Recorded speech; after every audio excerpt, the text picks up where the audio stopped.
My wife mocked, "It doesn't count when he's boring." I made sure her life got very exciting. I changed the locks, transferred the funds, and canceled her cards before she even woke up. Then I sent the video clip to her parents, her friends, and her lover's girlfriend, ending her whole entitled world. I, Gareth, 45, a pharmaceutical research director, had been with Annalise, 43, a lifestyle blogger, for 11 years.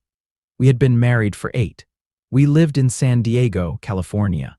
I valued the city for its biotechnology hubs and research facilities, but Annalise only saw it as a place to generate content for her luxury-focused blog. Our combined income was very high, but Annalise's relentless pursuit of high-end events and designer collaborations meant our finances were constantly stretched. I made about $350,000, and Annalise made about $100,000 from sponsorships. We owned a large, modern house with a pool in the La Jolla neighborhood. Our lifestyle was defined by Annalise's need for public validation and excessive consumption. We often ate at exclusive, highly Instagrammable restaurants like Addison. Our friends were mostly Annalise's image-driven influencer peers and her large, demanding social circle. They constantly validated Annalise's belief that life should be easy, luxurious, and completely focused on personal enjoyment. I felt like the quiet, predictable financial backbone who was constantly criticized for being too focused on my work. I wanted to move into high-level, international clinical trials and global health policy. Annalise wanted me to remain a stable, high-income local director to fund her current, costly life. My career was excellent, focused on domestic drug development trials. I was skilled at managing complex regulatory pathways, but I was ready for a jump into global coordination. I wanted to apply my skills to high-stakes, international clinical research. I was quietly interviewing for executive roles that offered immense global responsibility. Annalise was openly dismissive of my professional drive. She often called international research traveling for boring paperwork and implied my intellectual focus made me a quiet, unadventurous nerd. She valued my paycheck, but ridiculed my ambition for global influence. The opportunity that presented itself was a massive career zenith. It was with a massive, prestigious global health organization. The role was Chief Clinical Trial Officer, Global Health. The location was Basel, Switzerland. This was a massive global move, a leap into the highest tier of my profession. The compensation package was exceptional.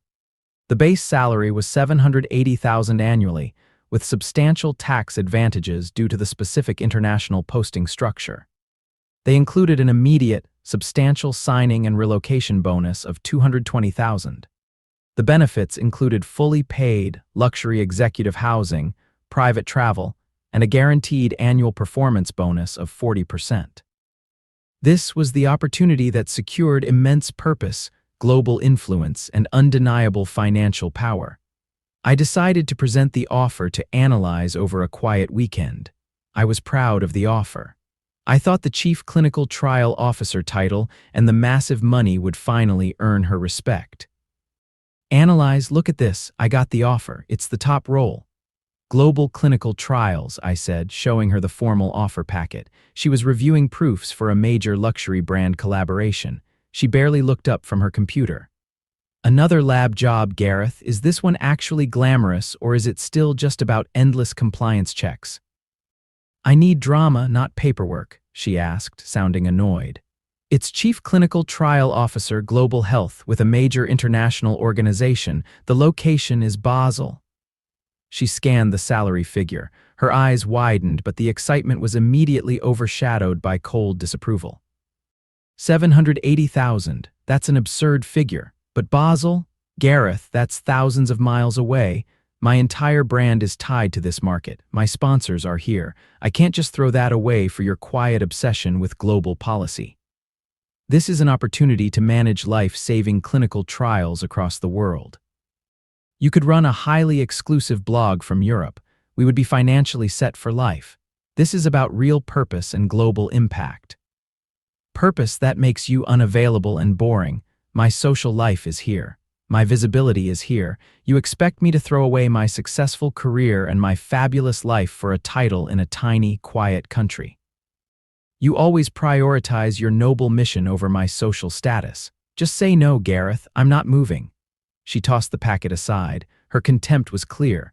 Her priority was her local, image-driven lifestyle. She saw me only as a high-income source to fund her current status. The final, unforgivable betrayal came that same evening. I had set up a small camera in the living room focused on the side table after suspecting some recent strange behavior. I was in the office finishing some work. I clearly heard Annalise on the phone with her lover. I heard her mock, "It doesn't count when he's boring." I stopped breathing. The subsequent conversation confirmed her affair with a local photographer who often shot her blog content. I watched the video feed calmly. I knew exactly what I needed to do. I made sure her life got very exciting.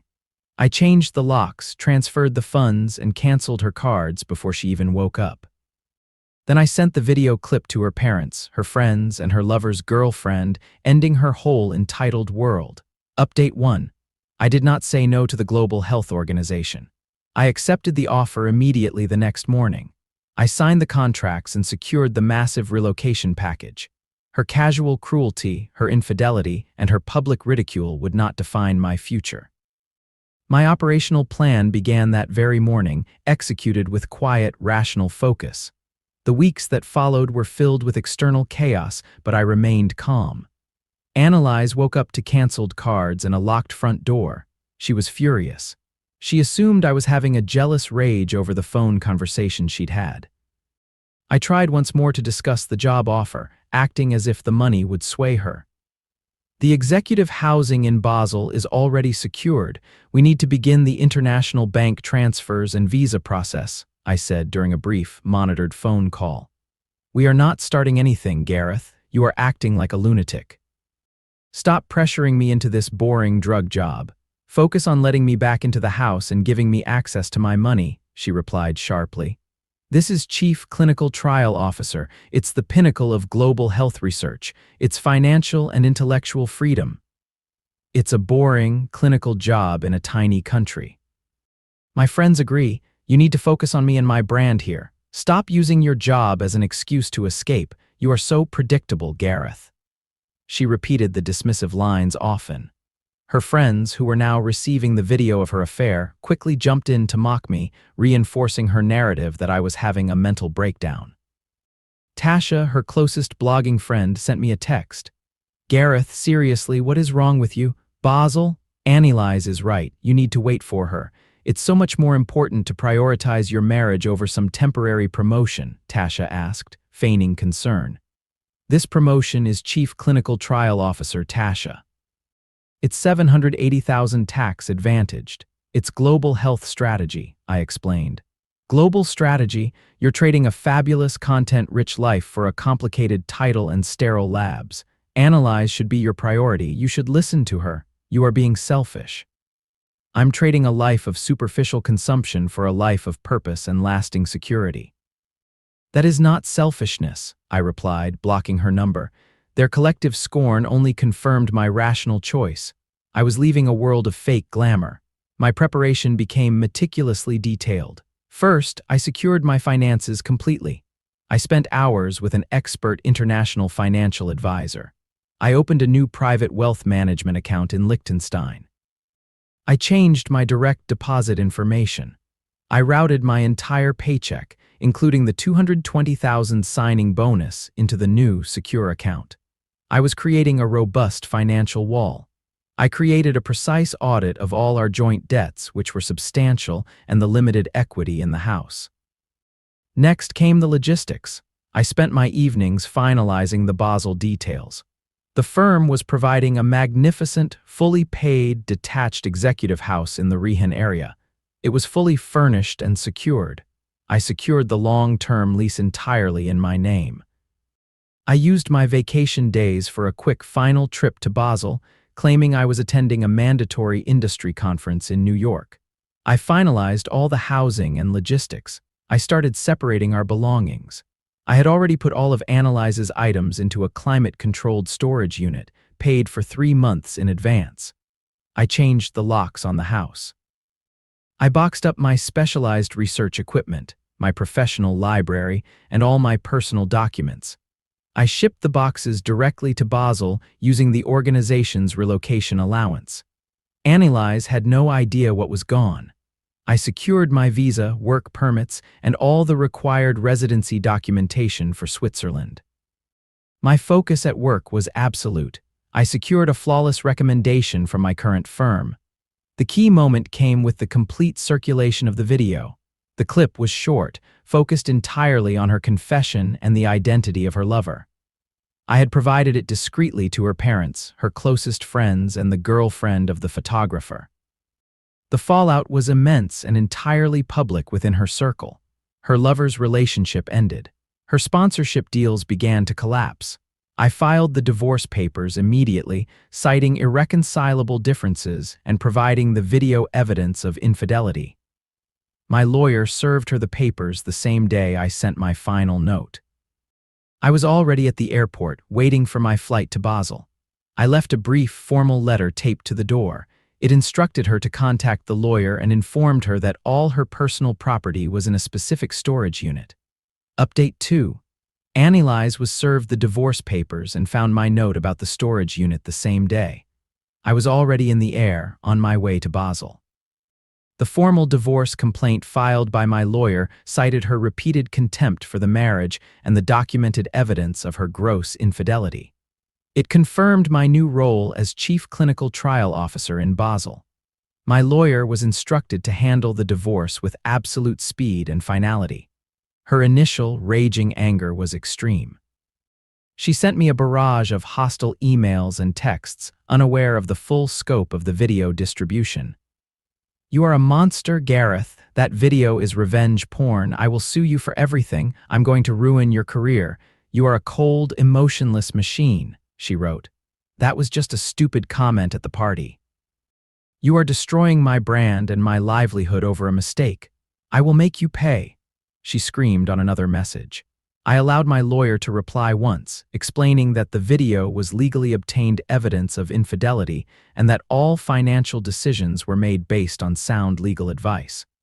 The lawyer added that all further communication must go through his office. Then came the desperate bargaining. She shifted dramatically. She promised to delete her blog and move to Basel immediately. She swore she would support my career and sign any agreement. I instructed my lawyer to ignore her entirely.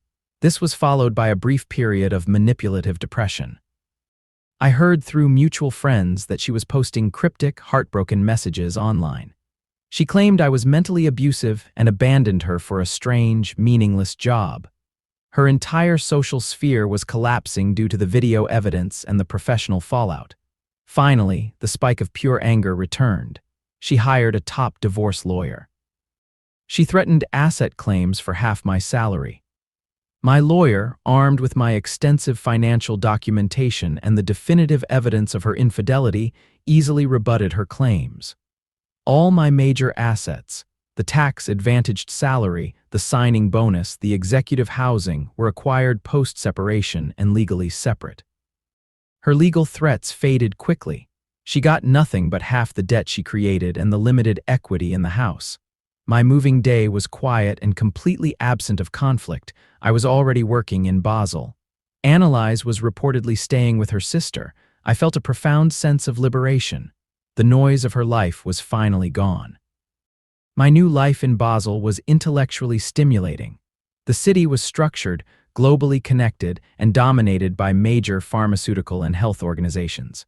My job as Chief Clinical Trial Officer was immensely complex. I led a massive, elite team focused on global clinical trial execution. I felt respected and validated for my purpose. I started thriving immediately. I joined an executive hiking club and explored the beautiful surrounding Swiss Alps. I made professional friends who respected my drive. My work success was immense. Within 10 months, my team accelerated a key Phase 3 clinical trial, bringing a new drug to market early. The organization was ecstatic. I received the massive, unscheduled $300,000 performance bonus. I used the funds, combined with my rapidly accumulating tax-advantaged salary, to purchase an all-cash, superb, high-end apartment in the historic St. Alban district. It was a secure, tangible asset. The lies Annalise had been spreading back home began to crumble. She was telling everyone that I took a low-paying, insignificant research job. She claimed I was miserable and alone. "Gareth, what is going on? Annalise is saying you're working for a tiny, struggling lab and can barely afford rent. She says you're miserable," a former colleague texted. "She told us you're just a temporary coordinator making minimum wage," Tasha, the friend, added, clearly attempting to re-establish contact. I ignored most of them. I was polite only to her parents, who were now hearing the true story about the infidelity and the job. "Gareth, is it true you're the chief clinical trial officer?" "Annalise said you were working for a temporary non-profit data firm," her mother asked softly on the phone. "I am, ma'am, chief clinical trial officer. The organization is a major global health player. I am thriving." I decided to stop the lies permanently. I made a formal post on LinkedIn. The post was highly professional. I celebrated the success of my team's recent clinical trial acceleration. I included a picture of myself receiving an award from the organization's CEO in Geneva. My chief clinical trial officer, global health title was front and center. The sheer scale of my success, my salary, and the firm's prestige were now public. The reaction was explosive. My old professional network was incredibly impressed. Her social network was absolutely stunned. The flood of emails and texts began immediately.